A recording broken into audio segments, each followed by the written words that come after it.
Well, my name's Mme Roberts, and this is my son John.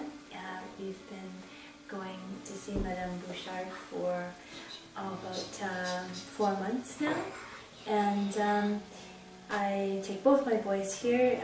Michael is 10, and I find that they're improving in their literacy and their confidence level in school, and their marks are rising. I think the approach is very effective because Mme Bouchard blends a number of different, what I would call mnemonic devices for children to utilize in order to remember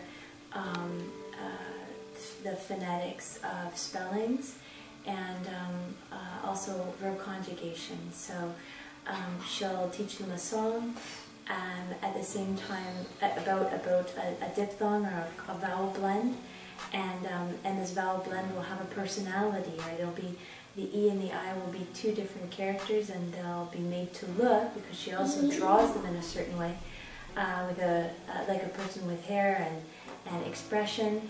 And so with the song, there's also a story about these vowel blends. So, and the story will utilize a lot of the sounds that is the vowel blend, and I think that there's just so many different ways that the child can remember the sound, so that when he sees it somewhere or he needs to write it down during the dictate, he has a much better chance of remembering it. And I think children learn very well when they're given music and stories to inform their imaginations.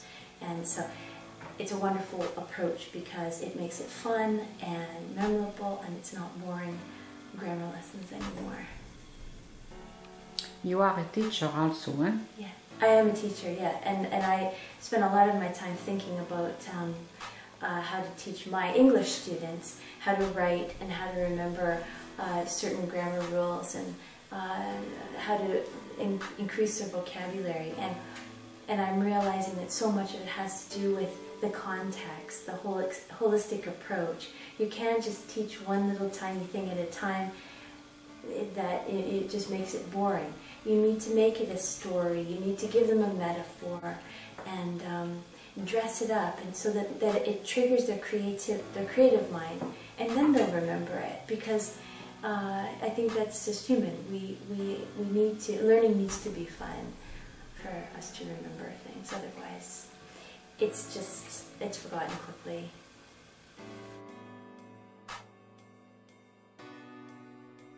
His writing has improved a lot, and his reading has improved a lot. I'm really impressed, and quite frankly, I'm surprised, and I don't expect him to be able to read this new word that I've never seen him read before, and all of a sudden he's got the whole word. He knows the sounds inside the word, he recognizes them, and he's got it. And it's a new word. But that's what's exciting. It's not that he's remembered words by rote. He's reading new words because he's practicing the skills that he's learned here. And that gives him so much confidence, and his vocabulary is increasing exponentially at the same time. So it's been very exciting for us. I also like this approach because it's a gentle approach too.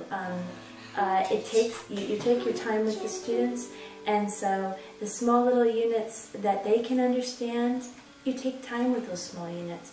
You take time with their writing and their cursive writing to give them confidence and pride in what they're writing on the board. It's not just quick, you move from one thing to another. It's a very holistic approach, but a gentle approach as well.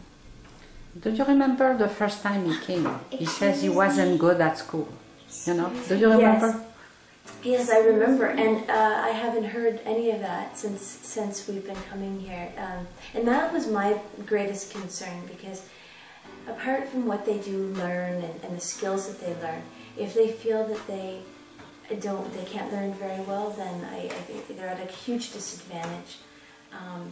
You know, I'd rather have a child maybe with lower skills and high confidence than with high skills and low confidence. So I think that if you can have both, you've got a very happy student, one who will enjoy the learning process their whole lives, you know. So he's doing very well that way, confidence-wise. And I remember about a month after he starts, I asked him if he was good, and he says, yes, I'm good. Yes, yeah.